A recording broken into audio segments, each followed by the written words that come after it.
Hello everyone, this is Seah once again. Thanks for joining me. Today I'm going to talk about the maintenance of your E61 group machines and what are the things that you should take care. And then of course we're going to finish off the video by making a coffee for ourselves. So let's get started.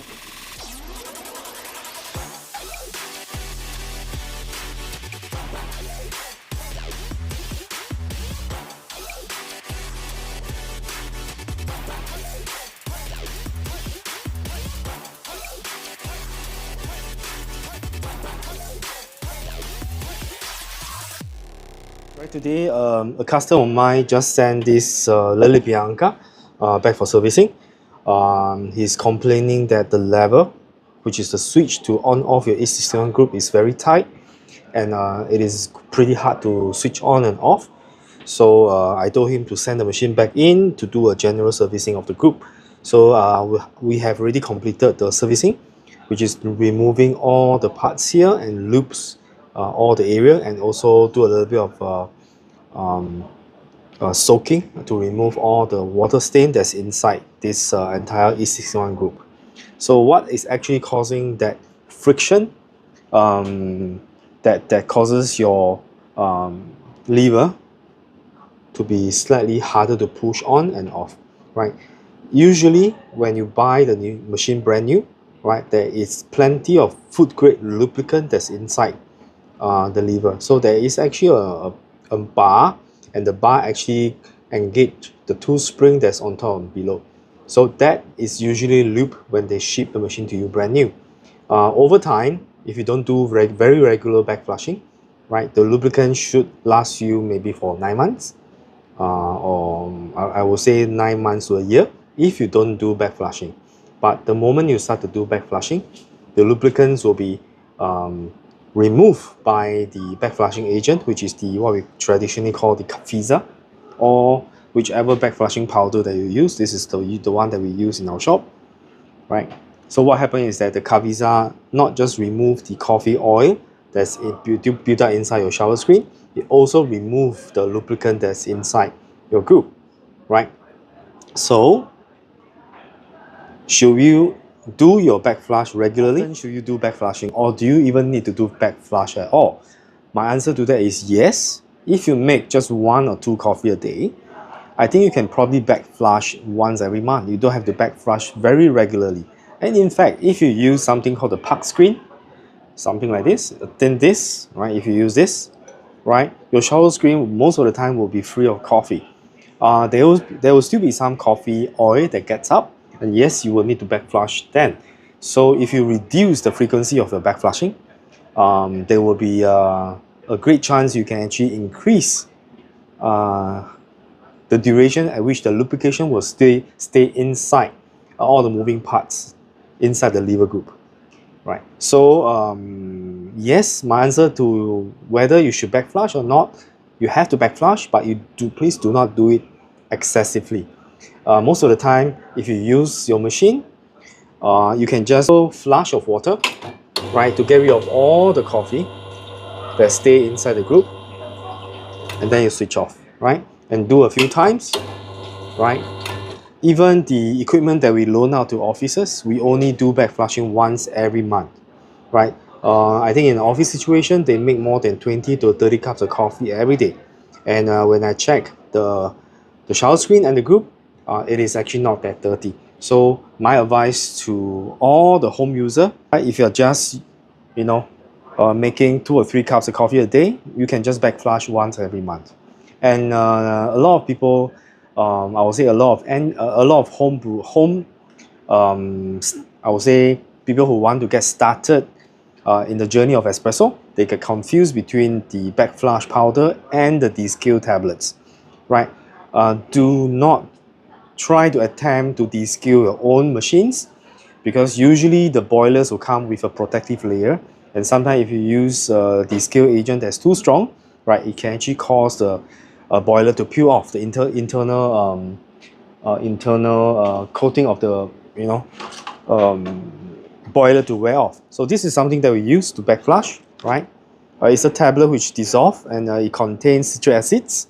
That's one of the components, right? This is one of them, right? This one is the tablet form, right? It dissolves in water, And usually we only do descale for machine that comes with thermal block. Right, so what are the machine that comes with thermal block? For example, solids machine, right? This machine all comes with thermal block, which means it's able to heat up instantly, right? So machine that's able to heat up instantly, you will need to do the descale regularly to prevent the clogging of or the buildup of the scale, which is actually calcium carbonate inside the coil, right? Once the coil is blocked up, that will actually impede the flow of your water and eventually will clog up the entire machine, and your machine will not be able to dispense water. And that's exactly what happened to this machine here. This is the Espresso Baby D Plus. It comes with a thermal block for the extraction of coffee or espresso and a very large boiler for the steam. So the two runs independently. So you will need to regularly descale your thermal block. Otherwise, once your thermal block is clogged, you'll be quite a pain in the ass to actually clean out the thermal block by yourself. So this machine has been sent in back for servicing because the thermal block now is filled up with all the calcium built up. So it is a pain to service and repair this machine because we have checked all the parts. The water doesn't seem to flow through the thermal block.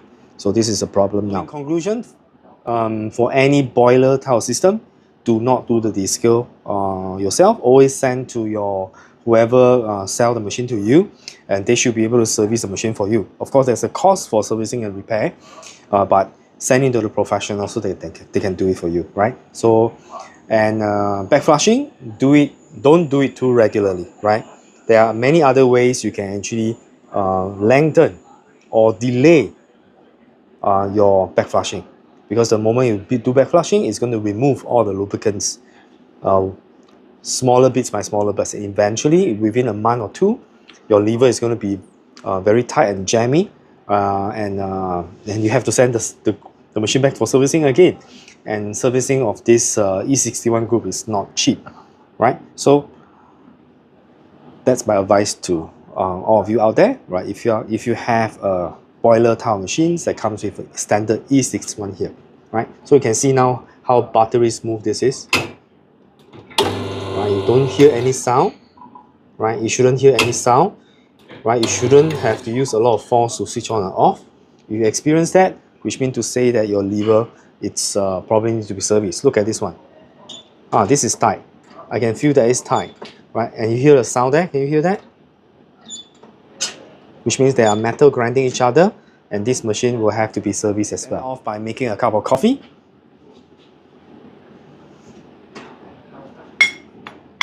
Okay, let's heat up my polyfilter. A fast way to heat up polyfilter will be just to flush it with water.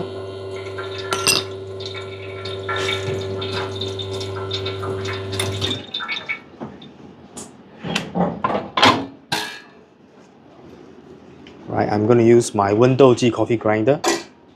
Right, basically it will grind automatically.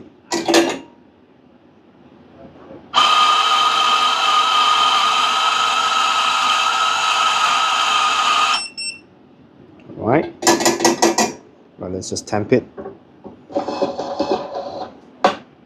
Right, and we're going to use a shower screen. Sorry, not a shower screen, a park screen, right, to filter out the coffee, to create a barrier between the coffee and your group. Right, so this will prevent the coffee from getting in touch. So now there's a lesser chance because now the pump will force the water down instead of going back up. Right, let's see how the extraction is.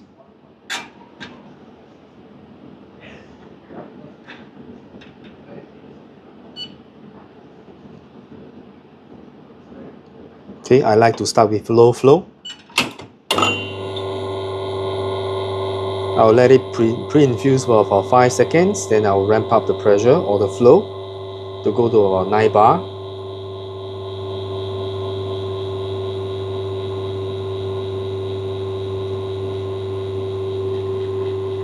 And at the same time, I'll get my milk ready.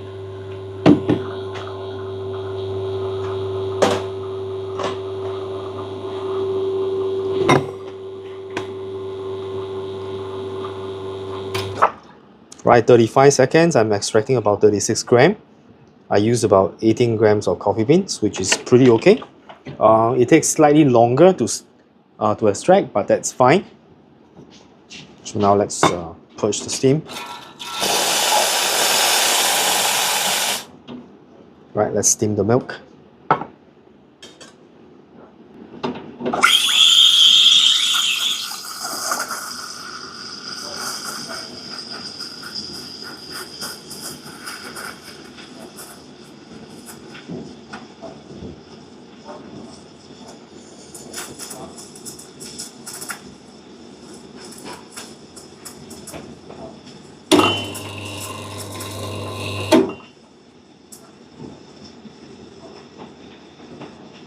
The Bianca has a slightly weaker steam, so it takes pretty long.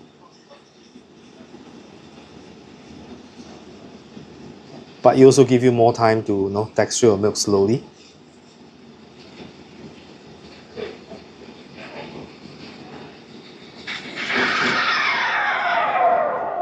Right, it's hot enough. Let's clean off. Alright, let's try to see whether we can do some latte art.